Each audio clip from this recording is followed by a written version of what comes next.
The COP28 saw the active involvement of major tech giants such as Google and Microsoft with discussion about artificial intelligence to address the challenges posed by the climate crisis. The topics explored included artificial intelligence, satellite technology, big data, clean energy, industrial decarbonization, low carbon hydrogen, and more. Adnan Amin, CEO of COP28, stressed the need of unprecedented cross-sector collaboration to develop and scale solutions for the global energy transition. His Excellency Omar Sultan Al Olama highlighted the dual paths of hope and opportunity versus potential catastrophe, advocating for a technology revolution rooted in environmental responsibilities to achieve a carbon-neutral future. Conversation during the events included fireside chat between His Excellency Omar Sultan Al Olama and Arvind Krishna about applications of AI and quantum computing in address to climate change. Google's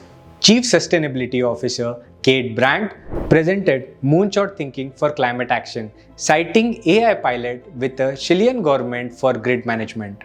Bill Gates concluded the forum discussing opportunities for scaling climate solutions and emphasizing the importance of reducing the green premium for widespread adoption for climate technologies. Google and Breakthrough Energy Catalyst unveiled new projects during the event, including GeoMap and other initiatives to accelerate the deployment of clean energy technologies. The conference underscored technology and innovation as critical enablers and accelerators for reducing or removing greenhouse gas emissions.